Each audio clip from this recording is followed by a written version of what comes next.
Chapter 11. The Leap. Introduction. This is the story of an unknown island of Japan that teaches us the value of dreams and aspirations. Positivity is the key to success and happiness. It should never be given up. Dream big and obtain big should be our motto. The Mokoko tribe lived on the wrong side of the island of two faces. The two sides, separated by a great cliff, were like night and day. The good side was watered by rivers and was filled with trees, flowers, birds, and had easy and abundant food, while on the wrong side there was hardly any water or plants, and wild beasts crowded together. The Mokoko people had the misfortune of having always lived there, with no way to cross to the other side. Their life was hard and difficult. They hardly had food and water for everyone, and they lived in permanent terror of the beasts, who would regularly come and eat some of the tribe member. Legends told that some of their ancestors had been able to cross with just the help of a small pole, but for many years not a single tree had grown that would be strong enough to make such a pole. So few Mokoko believed this was possible, and they had become accustomed and resigned to their difficult, resigned life, suffering hunger and dreaming of not ending up as some puckish beast's dinner. But nature had it that, precisely along the edge of the cliff separating the two sides of the island, a skinny but strong tree grew, with which they could build two poles. The feeling of anticipation was enormous, and there was no doubt among the tribe as to whom they would choose to use the poles, the great chief and the witch doctor. But when the two of them were given their opportunity to make the jump, they felt so afraid that they didn't dare to. They thought that the pole could break, or it would not be long enough, or that something would go wrong during the jump. And they put so much energy into these thoughts that the resulting fear caused them to give in. And when they saw that this could lead them to being teased and taunted, they decided to invent some old stories and legends about failed jumps to the other side.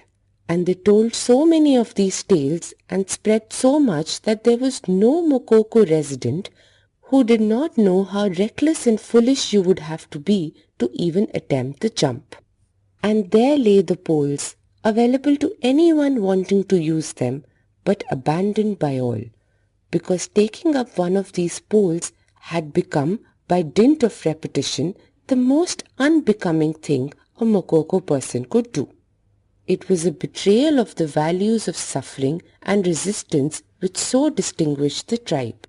But into that tribe were born Naru and Ariki, a pair of young hearts truly wanting a different life, and encouraged by the strength of their love, one day decided to take up the poles. Nobody stopped them, but everyone did try to discourage them, trying to convince them of the dangers of jumping, using 1,000 explanations. And what if what they say is true? Wondered the young Naru. Don't worry. Why talk so much about a leap they have never done? I too am a bit scared, but it doesn't look so difficult, replied Ariki, ever determined. But if it goes wrong, it would be a terrible end, continued Naru, undecided. Perhaps the jump will go badly, and perhaps not. But staying forever on this side of the island surely won't work out well either. Do you know of anyone whose death did not come from being either eaten by the wild beasts or from famine? That too is a terrible end, although it still seems far away to us. You are right, Ariki, and if we wait much longer, we won't have the strength to make the leap. Let's do it tomorrow. And on the next day, Naru and Ariki jumped to the good side of the island. When taking up the poles, taking their run up, while feeling their desire, the fear hardly allowed them to breathe.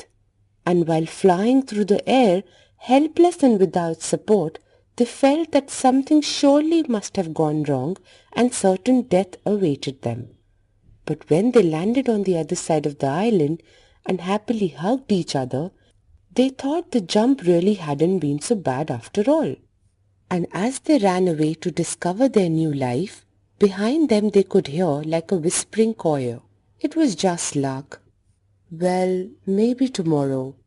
What a terrible jump! Had it not been for the pole." And Naru and Ariki understood why a few people took the leap. Because on the bad side of the island, you only ever heard the resigned voices of people without dreams. People filled with fear and despair. People who would never